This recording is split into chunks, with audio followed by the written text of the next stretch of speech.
संभल से बड़ी खबर है। बाहरी लोगों की एंट्री पर फिलहाल बैन यानी कि प्रतिबंध जो है वो जारी रहेगा। रोक को 10 दिन के लिए और बढ़ा दिया गया है।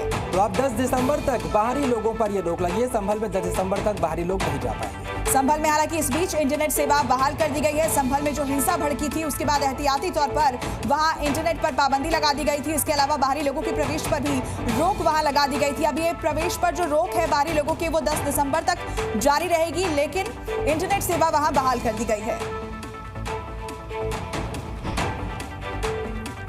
तो संभल में जामा मस्जिद पर सुप्रीम कोर्ट के आदेश के बाद फिलहाल सर्वे पर रोक लग गई है। और इस बीच संभल में 1065 ईस्वी का एक नक्शा सामने आया है। पूरी रिपोर्ट आपको दिखाते हैं। संभल में तनाव के बीच देश की सर्वोच्च अदालत के दखल के बाद सुप्रीम कोर्ट ने जो आदेश दिया, इस फैसले के बाद तनाव कम होने की पूरी संभावना है, लेकिन सियासत है कि कम होने का नाम नहीं ले रही है। अदालत ने तो शाही जामा मस्जिद में सर्वे पर फिलहाल रोक लगा दी है। इसके साथ ही निचली अदालत में आगे की सुनवाई पर भी रोक लगा दी गई है। इस बीच संभल के 1065 ईस्वी का नक्शा सामने आया है।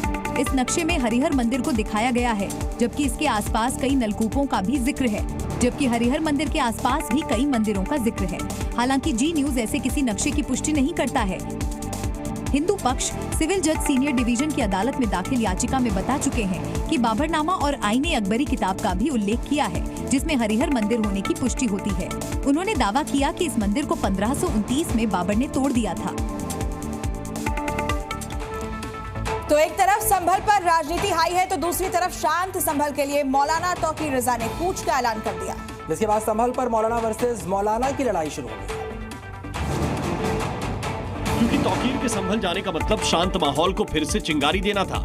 जाने में कामयाब नहीं हुए तो बयान ऐसा दिया कि दूसरा पक्ष गुस्से से भर उठे। दूसरे सर्वे के बहाने मस्जिद में घुसे, जूते पहन के घुसे और हिंदू आतंकवादी संगठनों को साथ लेकर गए और धार्मिक उन्मादी नारे लगवाते हुए गए और पत्थर अपने साथ लेके गए थे कि अगर मुसलमान पत्थर नहीं फेंकेगा तो हम मुसलमान पर पत्थर फेंकेंगे, ताकि पुलिस को मुसलमानों पर गोली चलाने में आसानी हो जाए। भले ही तौकीर रजा को संभल जाने से पहले पुलिस ने थाने में बिठा लिया, लेकिन उनके बयानों पर जमीयत हमीयतुल इस्लाम संगठन ने कुछ ऐसा कहा कि तीर सीधे भड़काऊ भाईजान के सीने पर लगा। चाहे असदुद्दीन ओवैसी हो या मौलाना तौकीर रजा साहब हो, अरशद मदनी साहब हो, ये तो लोग रोजे अव्वल से कह रहे हैं कि अब वक्त आ गया है बाहर निकलने का, अब वक्त आ गया है सड़कों पर।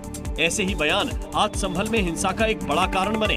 अब कारी अबरार जमाल पूछ रहे हैं कि 4 माह के बेटों को क्या ओवैसी लौटाएंगे या तौकीर रजा। भाई जिन लोगों की जानें जा रही है, संभल में 4-5 मौत हो गई है, क्या उनकी भरपाई ओवैसी साहब करेंगे?